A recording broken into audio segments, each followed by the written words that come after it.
আসসালামু আলাইকুম viewers, welcome back to my another new video.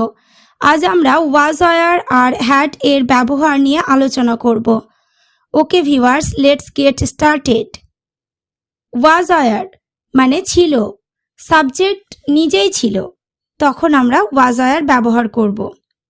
তাহলে আই ওয়াজ মানে আমি ছিলাম, আই ওয়াজ হ্যাপি মানে আমি খুশি ছিলাম, ইউ ওয়্যার গুড মানে তুমি ভালো ছিলে।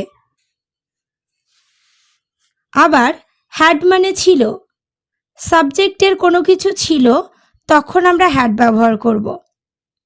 তাহলে আই হ্যাড মানে আমার ছিল, আই হ্যাড এ বুক মানে আমার একটি বই ছিল, ইউ হ্যাড এ কার মানে তোমার একটি গাড়ি ছিল।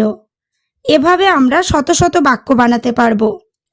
যেমন হি ওয়াজ ইল, সে অসুস্থ ছিল, দ্য গার্ল ওয়াজ ফেথফুল, মেয়েটি সত্যবাদী ছিল, দে ওয়্যার রিচ, তারা ধনী ছিল, দ্য ক্লথস ওয়্যার ডার্টি, জামা কাপড়গুলি অপরিষ্কার ছিল, ইট ওয়াজ নাইস, এটা সুন্দর ছিল, আই হ্যাড এ ওয়াচ, আমার একটি ঘড়ি ছিল, শি হ্যাড এ ব্রাদার, তার একটি ভাই ছিল, the boy had a nice pet bird, বালকটির একটি পোষা পাখি ছিল, our village had a school, আমাদের গ্রামে একটি স্কুল ছিল, আই হ্যাড এ গার্লফ্রেন্ড, আমার একটি গার্লফ্রেন্ড ছিল।